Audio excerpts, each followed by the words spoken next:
Bonjour à tous, nouvelle capsule aujourd'hui sur l'eau Kangen. On va aujourd'hui faire quelque chose d'inhabituel. J'ai tourné cette vidéo à Choranche ici pour vous donner encore envie de pouvoir vous balader dans la nature, dans de beaux endroits comme ça. Mais je vais aujourd'hui vous proposer au moins 3 vidéos, même pas au moins mais 3 vidéos. On va explorer ensemble un ioniseur Kangen. On va vraiment prendre le temps de regarder comment ça fonctionne. Et vous allez voir, c'est extrêmement intéressant. Je vais vraiment vous donner toutes les informations nécessaires pour essayer vraiment comprendre pourquoi vous avez besoin absolument d'avoir cet appareil dans votre cuisine. Et on va commencer aujourd'hui par une première vidéo où je vais déjà vous donner des rudiments, comment on branche cette machine, comment elle fonctionne, quels sont les accessoires à l'intérieur. Voilà les amis, c'est parti. Je me trouve chez moi, à mon domicile, et je vais donc faire ici une présentation succincte du ioniseur Kangen qui s'appelle la machine Leveluk K8. Bonjour les amis, voyez, on a changé d'environnement, on n'est plus dans la nature aujourd'hui, on est aujourd'hui dans une cuisine. On va regarder ensemble la fontaine Kangen, le modèle Leveluk K8 qui est derrière moi. Donc je propose ici qu'on puisse faire le tour ensemble de l'utilisation de cette machine. On va commencer avec cette capsule numéro 13 sur notamment comment marche cette machine, comment on la branche, sur quoi on la branche. On va voir ça tout de suite ensemble. Et ce que je voulais voir avec vous aujourd'hui, c'est qu'aujourd'hui on est face à le ioniseur aujourd'hui référence de ce marché, le benchmark de ce marché. Pourquoi? Sachez qu'aujourd'hui c'est une machine qui est fabriquée dans l'usine d'Osaka au Japon. Son fondateur, M. Oshiro, est un natif d'Okinawa, l'île des centenaires au Japon. Et vous le savez sûrement, le Japon a aujourd'hui cette réputation en termes de qualité qu'on retrouve notamment dans les voitures. Et vous avez sans doute entendu parler il y a quelques années, c'est quelque chose que moi j'ai appris en formation. On parle beaucoup du Kaizen japonais. Et le Kaizen, je ne sais pas si vous le savez, c'est aujourd'hui cette mentalité d'amélioration constante qui fait qu'aujourd'hui les Japonais ont acquis aujourd'hui en matière de technologie une avance considérable. Donc sachez qu'aujourd'hui vous avez devant vous le ioniseur référence. Pourquoi? Parce qu'aujourd'hui, si vous devez comparer à la concurrence, les machines concurrentes de Corée ou de Chine ont 4% de la puissance de cette machine. Donc imaginez sur une ligne de départ, une 2 chevaux et une Ferrari, vous avez à peu près le même ordre d'idée en termes de puissance. Donc sachez qu'aujourd'hui, cette machine reste aujourd'hui la référence du marché. Pour d'autres raisons également, vous le savez, elle a une chambre d'électrolyse en titane platine massif médical, donc où il y a un cahier des charges extrêmement élevé. Également, elle a une norme ISO 13485, donc qui est une norme ISO médicale. Également, elle est reconnue par plus de 6600 médecins au Japon et elle est dans plus de 250 hôpitaux. Donc vous voyez qu'on est face vraiment à une machine exceptionnelle. Et vous comprenez aussi aujourd'hui pourquoi son coût est de 4418 €, parce que c'est véritablement un bijou de technologie. Alors comme je vous le disais, voici donc cette fontaine qui, vous le voyez, est installée donc sur un plan de travail à côté d'un évier. Donc les deux premières ressources dont vous avez besoin, c'est évidemment de l'eau potable. Vous le voyez ici, on a donc un robinet que je vous montre ici. Et une prise électrique, puisqu'en fin de compte, ce sont les deux éléments indispensables qu'on va avoir besoin pour installer votre fontaine. Alors je vous le rappelle, cette fontaine aujourd'hui doit aussi s'installer dans un endroit sec et aéré. Ne la mettez jamais dans un endroit humide. Donc privilégiez toujours une cuisine ou éventuellement une buanderie, mais jamais un endroit où vous pouvez avoir des variations de température importantes parce que cette machine est bourrée d'électronique. Une précision très importante, je vous montre donc ce petit tuyau de sortie que vous voyez ici, qu'on a mis sur l'évier. Très important, ne mettez jamais ce tuyau en hauteur parce qu'en fin de compte, savoir que c'est un tuyau qui va évacuer l'eau acide et notamment la chimie présente dans l'eau, donc ne jamais le mettre en hauteur. Sous risque, si vous le mettez en hauteur, qu'effectivement votre machine risque de développer des odeurs et ce n'est pas prévu pour. Encore quelques généralités, cette machine donc, qui vous voyez dans cette boîte ici, Leveluk K8, est une machine qui s'installe partout dans le monde. Je vous le rappelle, elle peut faire tous les voltages disponibles dans plus de 8 pays. Donc aujourd'hui, sachez que cette machine, vous pouvez tout à fait l'emporter. On va démarrer tout de suite par le filtre, qui est le premier élément le plus important. Donc vous voyez, je vais ouvrir ici ce récipient. Et vous le voyez ici, on a donc un filtre qui est ici. Alors en fait, le filtre, il s'installe très simplement. Vous avez ici une bague, je vais vous le montrer. Cette bague, il suffit simplement de la tourner. Je vous le montre ici. Voilà. Donc vous enlevez cette bague. Et ensuite, votre filtre, vous allez pouvoir l'enlever. Voilà. Et vous le voyez, d'ailleurs, on vous le dit d'ailleurs, vous voyez, il y a un avertisseur qui vous dit que le filtre a été enlevé. Tout ça pour vous dire que cette machine est intelligente. Et vous le voyez ici peut-être, et c'est un détail, vous avez ce qu'on appelle des joints toriques qui sont noirs. Ces joints sont très importants parce que ce sont eux qui font l'étanchéité de votre machine. Donc surtout quand vous changez le filtre, n'oubliez pas de les enlever. Alors je vais remettre ce filtre pour éviter qu'on ait ce signal sonore permanent sur la machine. Voilà. Donc vous le voyez, je reprends cette bague, je la mets dans l'autre sens, vous voyez ici, je la mets en butée contre cette petite pièce. Et voilà, notre filtre a été remis. Alors le filtre, pour information, il va filtrer 7000 litres d'eau, donc 7 mètres cubes. C'est à peu près pour une famille de 4 personnes, 1 an. Ça peut durer 13-14 mois suivant votre utilisation. Ce filtre va éliminer le chlore, la rouille, le plomb, toutes les effluves, toutes les impuretés nauséabondes dans l'eau. Une autre précision importante, la machine, je vous l'ai dit, est bardée d'électronique. Le filtre est pucé et donc lorsque il va être plein, la machine va vous le dire. Il y a une reconnaissance automatique. Également, chose très importante, ce filtre est ce qu'on appelle le filtre 3 couches. Donc c'est du charbon actif. Le charbon actif, c'est entièrement naturel, c'est ce qui permet de retenir tous les polluants. Il est également antibactérien granulé avec du sulfite de calcium. Et sachez que le sulfite de calcium, ça évite la moisissure. Donc vous avez la garantie qu'avec ça, aucune moisissure va se produire dans ce filtre. Et en plus de ça, il est entièrement naturel. Alors là, je ne pourrais pas vous montrer la chambre d'électrolyse, mais je vais vous mettre tout de suite après un schéma et une photo notamment à quoi ressemble une chambre d'électrolyse. Mais sachez que derrière cette grande partie blanche, au niveau du logo d'Enagic, ben vous avez derrière donc la chambre d'électrolyse.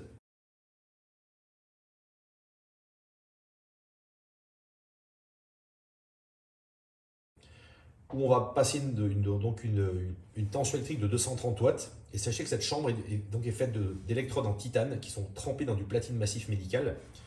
Je vous le rappelle, cette machine est une machine médicale avec une norme ISO 13485 et que c'est un système de ionisation qu'on appelle continu avec transformateur, contrairement à d'autres machines qui ont des transformateurs à coupure de courant. Alors regardez maintenant, je vais juste appuyer sur l'écran et vous voyez que simplement en mettant mon doigt sur cet écran digital, la machine se met en route. Et on voit que vous avez donc différents pictogrammes avec les différents pH. Je ne vais pas en parler maintenant, ce sera l'objet de la prochaine capsule. Enfin, vous voyez que la prise en main est très très facile et qu'en l'occurrence ensuite, si vous pendant un certain temps vous n'utilisez pas votre machine, la machine va se mettre en extinction automatique. Alors en fin de compte, vous voyez, je viens d'actionner le ioniseur et vous voyez qu'on a de l'eau qui coule. Alors je vais simplement préciser deux choses. La pression qu'on a minimum pour faire fonctionner cette machine, c'est entre 0,5 et 5 bars maximum. Donc vous voyez qu'on peut l'installer dans beaucoup d'endroits avec un minimum de pression. Et sachez que la température d'eau qu'on va avoir besoin dans cette machine, c'est entre 5 et 35 degrés. Donc voilà, c'est juste pour vous donner quelques précisions techniques, sachant que l'eau trop froide ou l'eau trop chaude n'est pas du tout conseillée pour cette machine. Une autre chose que j'aimerais préciser également, c'est qu'on a ici un flux d'eau, vous voyez, assez important sur ce gros tuyau et un petit flux d'eau. Sachez que la répartition de ce flux d'eau, elle est très importante. On a 80% d'eau sur ce tuyau et 20% sur celui-ci. Donc ici, on a l'eau de rejet et ici, l'eau qu'on va boire. Nous allons maintenant nous rendre dans le menu de cette machine. Vous voyez ici, j'ai un petit bouton où on va le voir, je vais appuyer dessus. Et vous le voyez, un menu apparaître où vous avez langue, volume, ajustement du pH, luminosité, veille, contrôle du filtre, additif minéral. Donc je vous propose qu'on regarde ensemble ces 8 rubriques, qu'on les explique en les utilisant. Donc la langue, effectivement, je vous le rappelle, c'est une machine 8 langues, puisqu'elle est dans 8 pays. Par défaut, elle est paramétrée en anglais, mais vous la mettez en français, simplement vous le voyez comme c'est fait. Le retour s'effectue très facilement par cette petite flèche bleue. Donc voilà, on a réglé notre machine sur français. Ensuite, je vais prendre volume. Alors volume, vous l'avez compris, hein, c'est arrêt, donc on peut simplement ne pas avoir volume du tout. Je vous le déconseille parce que la machine ayant un guide vocal, c'est toujours plus intéressant de l'avoir. Bas, c'est effectivement par défaut ce qui va être réglé. Ou haut, on va avoir donc un volume beaucoup plus fort. Je vais les régler sur bas puisque celle-ci est réglée sur bas. Je reviens en arrière de la même manière. Alors l'ajustement du pH, je ne vais pas être très long là-dessus. Sachez que simplement, on a dans certaines régions, vous savez que la France et notamment le monde en entier, nous n'avons pas forcément les mêmes qualités d'eau. Et on a par exemple des régions où on a des eaux qui sont un petit peu acides. Et bien on va pouvoir, grâce à cette fonction, pouvoir réguler le pH simplement parce que la machine, en faisant plus ou moins, va envoyer une tension électrique dans les plaques différentes, donc régler le pH différemment. Donc ça, c'est extrêmement intéressant d'avoir cette fonction-là qui d'ailleurs n'est disponible que sur cette machine. Ensuite, nous avons le e-nettoyage, donc ça fera l'objet d'une autre capsule. Ça donc, c'est un nettoyage dynamique qui est fait par la machine, je vous l'expliquerai plus tard dans une autre capsule. Mais sachez que la machine intègre régulièrement le fait de la faire nettoyer pour notamment la détartrer au niveau du calcaire. Ensuite, la luminosité, sombre, normal, clair. Donc ça, c'est en fonction de l'endroit où vous habitez. Si effectivement vous êtes dans un endroit où c'est très sombre, de mettre forcément plus clair ou inversement. Mais vous voyez que là, elle est réglée d'office sur clair. La veille, c'est ce qui va contrôler effectivement le fait que votre machine va s'arrêter au bout d'un certain temps. Là, vous voyez, on l'a réglé sur 3 minutes. Donc au bout de 3 minutes, si je n'utilise pas ma machine étant est en arrêt automatique. Ensuite, nous avons le contrôle du filtre. Alors, ce qui est intéressant, vous voyez, et d'ailleurs, on va voir, ça va être très intéressant de le voir, c'est qu'on a des barres. Vous voyez, on a la quantité totale, la durée totale. En fin de compte, il faut comprendre que 2 barres signifie que c'est à peu près 1 mois d'utilisation. Donc, vous voyez qu'on est pratiquement à la fin de ce filtre, d'ailleurs, qui a été changé l'année dernière, et je pense qu'on va bientôt arriver à la fin de ce filtre. Donc, ce qui est intéressant, c'est qu'on a un contrôle permanent de savoir où on en est au niveau de son filtre. Donc, ça, c'est intéressant pour éventuellement prévoir de le changer si on en a besoin. Et en dernier lieu, l'additif minéral. Alors là, cet additif minéral, sachez qu'aujourd'hui, on peut par exemple rajouter du lactate de calcium, qui est un liquide qu'on vend au niveau de la société Énergique. Ce liquide permet simplement de pouvoir également rehausser le pH, notamment ramener des minéraux dans l'eau où ces minéraux sont notamment insuffisants. Voilà, vous le voyez, c'est très simple. J'ai fait le tour de ces 8 différents menus. Je rappuie sur la flèche et vous voyez de nouveau, je suis sur le menu principal. Alors d'une manière générale, cette machine, sachez, elle fait à peu près 35-25 par 15. Donc vous voyez, c'est quelque chose qui n'est pas très grand. Donc, vous le voyez à l'échelle d'une cuisine. Donc ça s'intègre parfaitement dans une cuisine. Elle fait 5 kg, elle a une prise électrique. Et ce que je voulais simplement vous montrer ici, c'est le bypass qu'on a sur le robinet. Alors sachez que dans la machine, vous allez avoir plusieurs dispositifs possibles. Là, on a mis celui-ci, vous voyez, qui est un système bypass classique, où je vais avoir d'un côté mon eau du robinet ici. Et dès l'instant où ce bypass, je vais le mettre en cette position et que j'appuie sur eau Kangen et que je vous montre l'eau du robinet, bien maintenant, vous voyez, la machine se met en route, me dit eau Kangen 9.5 et j'ai donc mon eau ici qui va arriver par mon robinet. Donc vous voyez que c'est extrêmement simple à installer. Sachez que simplement vous avez également un autre accessoire, une douchette possible avec donc cette fois 3 positions, eau du robinet, eau ionisée et également eau disponible en pluie. Et sachez également que sont pratiquement l'ensemble des robinets standards, puisque simplement à part quelques robinets aujourd'hui un petit peu particuliers, vous allez pouvoir installer cette machine n'importe où, avec différents embouts, des embouts je dirais mâle ou femelle. On a dans cette machine et dans l'intérieur du carton différents accessoires vous permettant de le faire. Voici les différents accessoires que vous allez trouver dans votre machine. Et comme je vous le disais tout à l'heure, vous voyez ce tuyau gris ici, c'est celui-ci qui va pouvoir éventuellement remplacer ce petit tuyau blanc. Si vous êtes dans le cas où vous avez une cuisine où votre machine ne sera pas assez près de votre évier. Donc en fin de compte, ce tuyau, il se change. C'est expliqué dessous, il y a simplement un bouton enlevé. Et donc vous allez pouvoir, vous voyez, utiliser ce tuyau et vous le voyez ici. Contrairement au tuyau blanc, ce n'est pas indiqué, mais vous voyez que notamment le strong acid, c'est marqué ici. Ouais, je ne sais pas si vous voulez, je vais rapprocher. Et bien donc le 2.5 donc sort bien sur cette sortie-là. Vous avez également dans votre machine, je vous dis tout à l'heure, une série d'embouts, vous voyez, des mâles, des femelles, correspondant à différents types de robinets. Si vous avez des robinets qui sont un petit peu particuliers, et bien là vous avez tout ce qu'il vous faut pour justement mettre ça sur différents robinets. Je vous le disais également, vous avez cet inverseur qui est un inverseur beaucoup plus gros, mais dans lequel vous voyez on a plusieurs positions. Vous voyez, on voit en rouge, tap water, c'est l'eau du robinet. Vous voyez, on a ici la position verte qui est donc la fameuse fonction douchette, et également ici la fonction ion, donc la fonction eau ionisée. Donc vous voyez 3 positions différentes contrairement à l'inverseur ici qui est utilisé, qui est un inverseur simple. Alors autre chose qu'il faut que vous compreniez qui existe dans cette machine, c'est, vous voyez, je vais prendre cette trappe, je vais simplement la soulever et vous voyez ça s'enlève. Et j'ai ici ce qu'on appelle un réservoir d'électrolyse, un réservoir de renforceur d'électrolyse, parce qu'il faut savoir qu'aujourd'hui lorsque vous allez créer ici de l'eau à 2.5, en fin de compte, la machine va utiliser ici dans ce réservoir, je vais vous le sortir pour que vous puissiez le voir, voilà. Vous avez donc ce réservoir dans lequel on a mis ce liquide ici, qui est du renforceur d'électrolyse, qui simplement va permettre à la machine de rehausser le pH, notamment au niveau du pH 11.5 et du pH 2.5. Donc vous voyez simplement ce réservoir, il est très facile à ouvrir. Vous avez ici cette petite molette que je vais tourner. Vous voyez, elle se tourne très simplement. Et vous voyez, on voit dedans le liquide qui est à l'intérieur, donc ce fameux sel liquide. Donc c'est par cet endroit que vous allez le remplir. Donc je vais refermer de la même manière ce récipient. Je tourne cette molette pour bien le sécuriser. Et je peux ensuite le remettre. Alors vous voyez par contre, si jamais je veux faire fonctionner cette machine, je vais vous le montrer tout de suite, en 2.5 ou 11.5, donc je vais l'actionner, je vais ouvrir mon robinet. Et regardez bien ce qui va se passer. On vous dit qu'effectivement, vous n'avez pas le réservoir qui est installé. Donc vous voyez que cette machine est intelligente. Et donc elle me redemande bien sûr d'installer ce récipient. Parce que sans ce récipient, la machine ne peut pas produire cette eau. Alors vous venez de le voir, on a vu qu'il y avait un message lorsque notamment notre récipient n'est pas mis correctement. Sachez que je vais quand même vous expliquer les différents messages que vous allez trouver sur cette machine. Sachez par exemple, et je vais vous le montrer tout de suite, que lorsque je vais produire de l'eau ici à 2,5, donc vous allez le voir, je vais vous la mettre en route.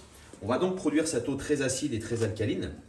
Et ça, je vous l'expliquerai dans une autre capsule, mais sachez que pour l'instant, vous voyez, vous entendez donc ce son émis par la machine. Donc j'ai du 2,5 ici et du 11,5.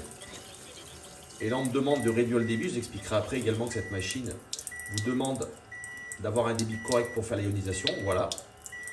Donc j'ai terminé. Et là, vous allez le voir maintenant. Je vais décider de prendre de l'eau à 9,5 parce que je veux simplement maintenant boire de l'eau. Et qu'est-ce qu'on me dit? On me dit, voyez, notification de nettoyage. Donc ça, sachez que c'est tout à fait normal. Ce n'est pas un défaut de la machine. Il faut simplement ouvrir votre robinet. Et l'eau va pendant à peu près 30 secondes se nettoyer. Vous le voyez, nettoyage. Donc vous allez simplement attendre que ces petites diodes soient complètement remplies. Ça va durer environ 30 secondes.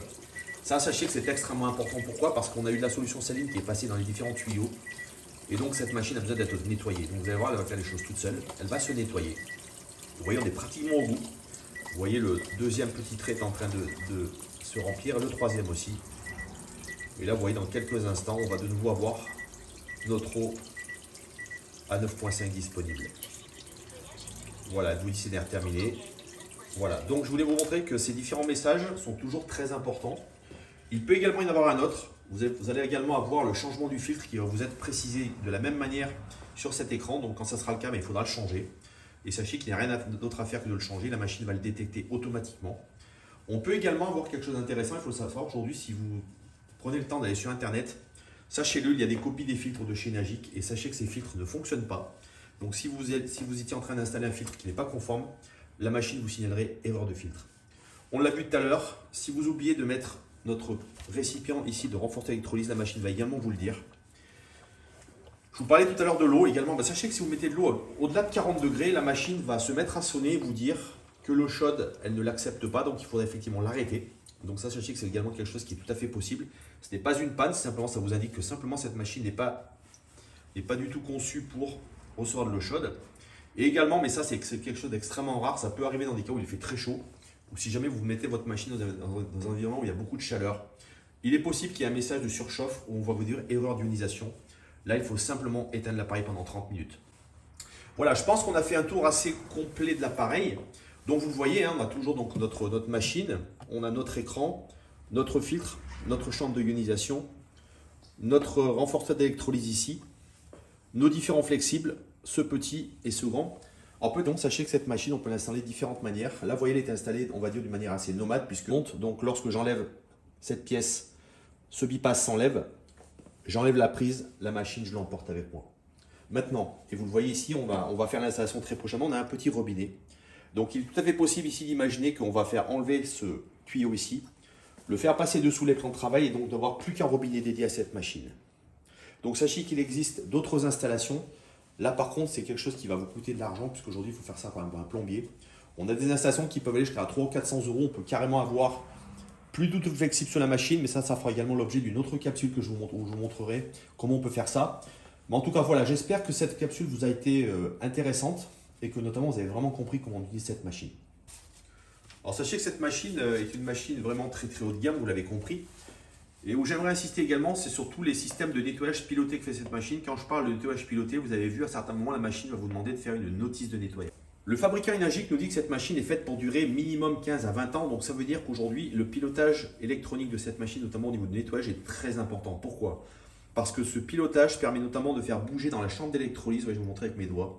Vous voyez, vous avez des électrodes qui bougent et ces électrodes en bougeant, en fin de compte, elles évacuent les impuretés. Donc c'est extrêmement important de laisser la machine faire systématiquement ces notices, de changer votre filtre régulièrement parce que c'est une garantie également que votre machine va fonctionner également, de toujours utiliser également de l'acide citrique recommandé par le fabricant. Je vous montrerai à quoi ça ressemble tout à l'heure. Voilà, en tout cas, sachez qu'aujourd'hui, cette machine est vraiment très bien conçue. Elle est faite pour durer toute une vie. Donc, prenez-en soin, entretenez-la tel qu'on vous l'a expliqué ici. Et je vous dis à très bientôt.